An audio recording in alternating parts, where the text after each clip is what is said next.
Halo semuanya, kami dari kelompok 4 akan menjelaskan tentang klasifikasi belanja. Sebelumnya perkenalkan nama anggota kelompok kami, saya Renaldo Adu dan teman saya Selin Andri dan Emanuela Palo. Baik, yang pertama kita bahas duluan latar belakang tentang klasifikasi belanja. Klasifikasi belanja dalam perencanaan dan penganggaran seharusnya sama dengan klasifikasi pada pelaporan untuk pertanggungjawaban. Dalam praktik, ada perbedaan klasifikasi di antara keduanya.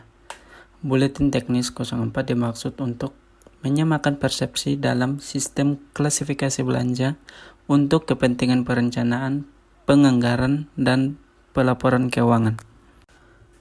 Pentingnya klasifikasi belanja yang pertama yaitu memformulasikan kebijakan dan mengidentifikasi alokasi sumber daya sektor-sektor.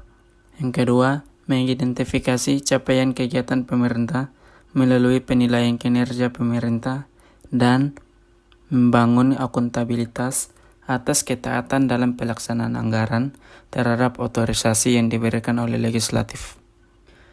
Berikut adalah tujuan dari klasifikasi belanja.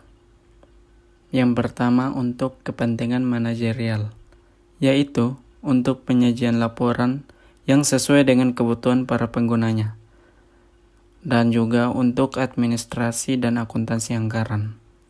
Tujuan yang berikut untuk pertanggungjawaban, yaitu untuk penyajian laporan realisasi anggaran atau disingkat LRA dengan menyandingkan antara anggaran dan realisasinya. Berikut adalah jenis-jenis belanja negara dalam anggaran pendapatan dan belanja negara atau APBN. Yang pertama ada belanja operasi, yang terdiri dari belanja pegawai, belanja barang, bunga, subsidi, hibah, dan bantuan sosial. Yang kedua ada belanja modal, yang terdiri dari belanja tanah, belanja peralatan dan mesin, belanja gedung dan bangunan, belanja jalan, irigasi, dan jaringan, dan juga belanja aset tetap lainnya. Yang ketiga ada belanja lain-lain, dan yang terakhir ada transfer. Baik, selanjutnya saya akan menjelaskan tentang pengertian belanja menurut jenis belanja. Belanja pegawai adalah belanja kompensasi baik dalam bentuk uang maupun barang yang ditetapkan berdasarkan peraturan perundang-undangan yang diberikan kepada pejabat negara, PNS, dan pegawai yang dipekerjakan oleh pemerintah yang belum berstatus PNS sebagai imbalan atas pekerjaan yang telah dilaksanakan, kecuali pekerjaan yang berkaitan dengan pembentukan modal. Belanja barang adalah pengeluaran untuk menampung pembelian barang dan jasa yang habis pakai untuk memproduksi barang dan jasa yang dipasarkan maupun tidak dipasarkan, dan pengadaan barang yang dimaksudkan untuk diserahkan atau dijual kepada masyarakat, dan belanja perjalanan. Belanja bunga adalah pengeluaran pemerintah untuk pembayaran bunga atas kewajiban penggunaan pokok utang yang dihitung berdasarkan posisi pinjaman jangka pendek atau jangka panjang. Subsidi yaitu alokasi anggaran yang diberikan kepada perusahaan atau lembaga yang memproduksi, menjual, atau mengimpor barang dan jasa untuk memenuhi hajat hidup orang banyak sedemikian rupa sehingga harga jualnya dapat dijangkau masyarakat. Hibah adalah pengeluaran pemerintah dalam bentuk uang atau barang atau jasa kepada pemerintah atau pemerintah lainnya, perusahaan daerah, masyarakat, dan organisasi kemasyarakatan yang secara spesifik telah ditetapkan peruntukannya, bersifat tidak wajib dan tidak mengikat, serta tidak secara terus-menerus. Bantuan sosial adalah transfer uang atau barang yang diberikan kepada masyarakat guna melindungi dari kemungkinan terjadinya resiko sosial. Bantuan sosial dapat langsung diberikan kepada anggota masyarakat atau lembaga kemasyarakatan, termaksud di dalamnya bantuan untuk lembaga non-pemerintah, bidang pendidikan, dan keagamaan. Belanja modal adalah pengeluaran anggaran untuk perolehan aset tetap dan aset lainnya yang memberi manfaat lebih dari satu periode akuntansi. Untuk mengetahui apakah suatu belanja dapat dimasukkan sebagai belanja modal atau tidak, maka perlu diketahui definisi aset tetap atau aset lainnya dan kriteria kapitalitas aset tetap.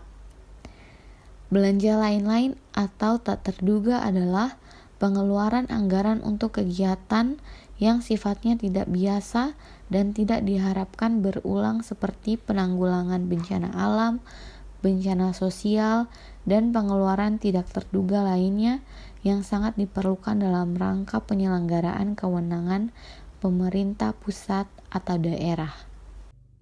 Berikutnya ada jenis belanja barang. Untuk jenis belanja barang ada belanja barang dan jasa, belanja pemeliharaan, dan belanja perjalanan. Selanjutnya ada belanja barang, yang termasuk di dalamnya ada belanja aset tetap yang nilai persatuannya di bawah nilai minimum kapitalisasi. Untuk contohnya di pemerintahan pusat KMK.01/2001 sebesar 300.000. Terus ada belanja perjalanan dalam rangka perolehan barang pakai habis, dan juga ada belanja pemeliharaan aset tetap yang tidak menambah umur, manfaat, atau kapasitas. Kemudian ada konsep nilai perolehan. Komponen belanja modal untuk perolehan aset tetap meliputi harga beli aset tetap dan juga semua biaya yang dikeluarkan sampai AT siap digunakan, termasuk ada biaya perjalanan dinas, ongkos angkut, biaya uji coba, dan biaya konsultan. Berikutnya ada konsep nilai perolehan aset. Apabila satuan kerja mengadakan peralatan dan mesin, maka dalam anggaran yang diajukan harus meliputi biaya-biaya dalam memperoleh aset yang bersangkutan, antara lain meliputi belanja modal peralatan dan mesin, kemudian ada bahan baku peralatan dan mesin, upah tenaga kerja dan honor pengelola, sewa peralatan dan mesin, ada juga perencanaan dan pengawasan peralatan, kemudian perizinan peralatan dan mesin, dan juga pemasangan peralatan dan mesin dan perjalanan peralatan dan mesin. Selanjutnya, penyajian dan pengungkapan belanja pada laporan keuangan. Untuk penyajiannya ada laporan realisasi anggaran atau LRA dan juga laporan arus kas LAK. Untuk laporan arus kas ada belanja operasional dan belanja modal yang meliputi aktivitas operasi, aktivitas investasi non-keuangan, dan menambah aset tetap atau aset lainnya di neraca. Untuk pengungkapannya sendiri diungkapkan pada catatan asal laporan keuangan atau CALK. Sekian dan terima kasih presentasi dari kelompok kami.